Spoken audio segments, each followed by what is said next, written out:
का स्टार्ट हमें पीटर से देखने को मिलता है, जो एक पुराने रेडियो को निकालता है और उसको ठीक करने की कोशिश कर रहा होता है। वहाँ पर उसकी पत्नी भी हमें देखने को मिलती है, जो कि पीटर से आकर पूछती है, ये तुम क्या कर रहे हो? तुम पुरानी चीजों को क्यों ठीक कर रहे हो? तो पीटर का यही पैशन होता है, पुरानी चीजों को ठीक करना। पीटर के पास और भी बहुत सारी यूनिक चीजें होती हैं, जो कि वो काफी ज्यादा ओल्ड होती हैं। पीटर उसको ठीक करता है। वहाँ से उसकी पत्नी नीचे चली जाती है। पीटर को वहाँ पर एक आत्मा नजर आती है। जैसे ही उसको वो ऑन करता है, पीटर उसको देखकर थोड़ा सा हैरान होता है। पीटर को लगता है उसका ये वहम है। फिर से पीटर रेडियो को ऑन करता है। वहाँ पर वो औरत आकर पीटर के ऊपर हमला कर देती है। पीटर वहाँ पर चीखना चिल्लाना शुरू करता है। पीटर की पत्नी भी उसे आवाजें लगाती है। सीन यहाँ पर कट होता है और हमें एमा को दिखाया जाता है। एमा अपने इंटरव्यू के लिए उठती है और वहाँ पर जाकर वो इंटरव्यू नहीं दे पाती है। वो वापस अपने बॉयफ्रेंड एलिस के पास आती है। उतनी देर में एमा को उसकी मदर की कॉल आती है। एमा अमेरिका में होती है। वो अपने मदर और फादर के पास चली जाती है। वहाँ पर एमा डॉक्टर से जाकर पूछती है कि मेरे डैड को क्या हुआ है। तो वो उसे बताते हैं उनकी मेंटली कंडीशन ठीक नहीं है। हमें नहीं पता है उन्हें क्या हुआ है, बस हम जानने की कोशिश कर रहे हैं। जितनी जल्दी हो सकेगा हम उन्हें ठीक करने की कोशिश करेंगे। वो कुछ बोल भी नहीं रहे हैं, बट मुझे तुम्हारी मॉम के बारे में तुम्हें कुछ बताना है। डॉक्टर से वो पूछती है, आखिर आप कहना क्या चाहते हैं? वहाँ पर वो डॉक्टर बताता है, तुम्हारी माँ के फेस के ऊपर निशान है किसी मारधार के। इसका मतलब तुम्हारी मॉम और डैड के बीच में लड़ाई हुई थी, जिसकी वजह से तुम्हारे डैड की ये कंडीशन है। तुम्हें अपनी मॉम से बात कर लेनी चाहिए। वहाँ पर एमा अपनी मॉम से जाकर बात करती है। वहाँ पर उसकी माँ उसे बताती है कि वो तुम्हारे डैड नहीं थे। तुम्हारे डैड ने मुझे मारने की कोशिश की थी। वो मुझे क्यों मारना चाहते थे मुझे नहीं पता है। वहाँ से एमा की माँ चली जाती है और उसका भी ट्रीटमेंट होता है। एमा अपने घर की तरफ जाती है। एलिस को वो कहती है कि हमें घर पर जाना होगा। एमा के साथ एलिस उसके घर पर जाता है और जाकर वो देखते हैं अब रात हो जाती है। वहाँ पर एमा अपने रिकॉर्डिंग रूम में जाती है और एलिस को बताती है कि यहाँ पर मैं गाना गाकर रिकॉर्ड किया करती थी। ये सब कुछ मेरी पुरानी यादें हैं जो कि अब मैं भूल चुकी हूँ। मैंने दोबारा कभी सिंगिंग नहीं की है जब से मैं अमेरिका गई हूँ।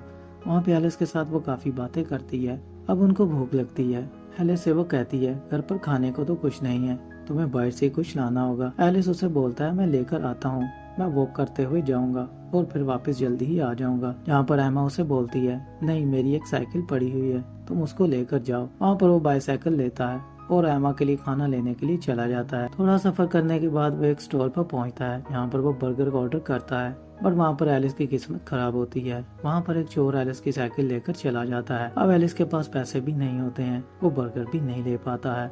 वो वापस घर की तरफ लौटता है। फिर से हम एमा को देखते हैं जहाँ पर घर में उसी रेडियो की तरफ वो चली जाती है और जाकर देखती है। उस रेडियो को वो ऑन करती है। जैसे ही वो उस रेडियो को ऑन करती है वहाँ पर एमा को भी वही आत्माएं नजर आती हैं, बट इस बार एमा को एक आदमी नजर आता है। वहाँ पर एमा उसको देखकर डर जाती है और नीचे की तरफ भागती है। एमा को कुछ भी समझ में नहीं आ रहा होता आखिरकार यहाँ पर क्या चल रहा है।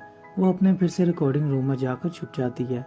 वहाँ पर वो अपने आप को सेफ महसूस कर रही होती है। एमा को एलिस कॉल कर रहा होता है, बट एमा कॉल नहीं उठा पा रही होती है।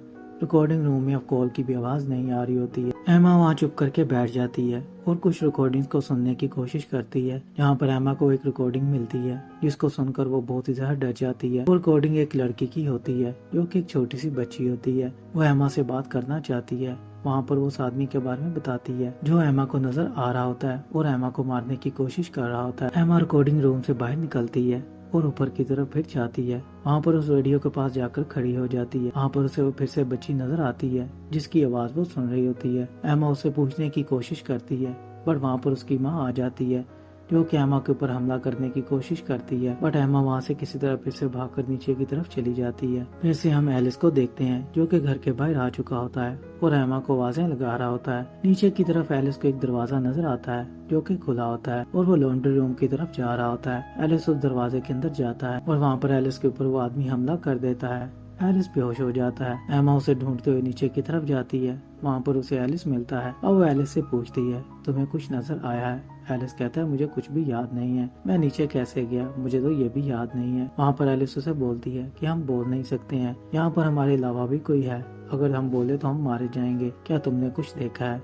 एलिस उसे लिखकर बताता है कि मुझे नहीं पता है। वहाँ पर एमा चुप कर जाती है और फिर से रिकॉर्डिंग रूम में उसे लेकर जाती है। वहाँ पर उसे वो रिकॉर्डिंग सुनाने की कोशिश करती है जहाँ पर अब एलिस को कोई भी आवाज नहीं आ रही होती है।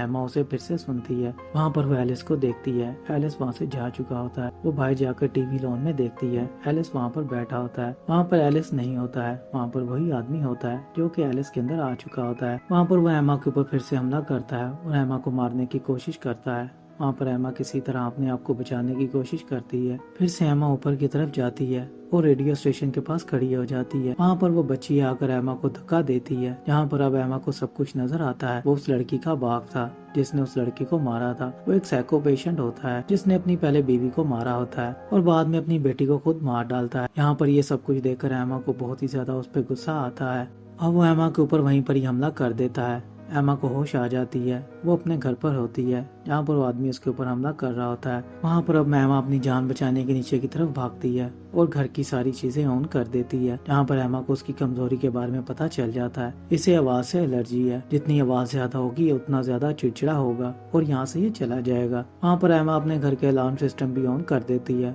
वहाँ पर वो आदमी चीखना चिल्लाना शुरू कर देता है क्योंकि वो बहुत ही ज्यादा तकलीफ में होता है। एमा एलिस को भी नहीं मारना चाहती है क्योंकि वो एलिस के अंदर होता है। वहाँ पर एमा का साथ देने के लिए माँ बेटी भी आ जाती हैं जो कि मिलकर उसको मारती हैं। वहाँ पर वो ऊंची ऊंची चीखना चिल्लाना शुरू कर देती हैं। यहाँ पर उस आदमी की आत्मा वहाँ से चली जाती है। अब एलिस के अंदर से वो चला जाता है। सुबह हो जाती है। अब वो डाइनिंग टेबल पर हमें नजर आते हैं जहाँ पर वो ब्रेकफास्ट कर रहे होते हैं। एमा के डैड भी बच जाते हैं। वहाँ से एमा फिर से अमेरिका चली जाती है और अपना इंटरव्यू देते हुए नजर आती है। सीन यहाँ पर कट होता है। फिर से हमें वही आदमी को दिखाया जाता है जिसने एलिस की साइकिल चुराई होती है। वहाँ पर उस रेडियो के ऊपर उसकी नजर पड़ती है जो कि कचरे में पड़ा होता है और एक झोंक पर जाकर उसे बेच देता है। वहाँ पर शॉप वूमैन उसको ऑन करने की कोशिश करती है बट वो चल नहीं रहा होता है। वहाँ पर उसे अगर एक पिक्चर को ओपन करती है और उस पिक्चर की तस्वीर लेने की कोशिश कर रही होती है। यहाँ पर वो अपने सिस्टम में डालती है। वहाँ पर वो तस्वीर नीचे की तरफ गिरती है और उसमें से वो तस्वीर की आत्मा निकल आती है जो कि उस लड़की के ऊपर आकर हमला कर देती है। सो फ्रेंड, यहाँ पर फिल्म की कहानी खत्म हो जाती है। इस फिल्म का पार्ट 2 भी हमें देखने को मिलने वाला है जो कि हमें लास्ट एंडिंग में दिखाया गया है। अब एक नई कहानी के साथ ये फिल्म देखने को मिलेगी। मिलता हूँ आपसे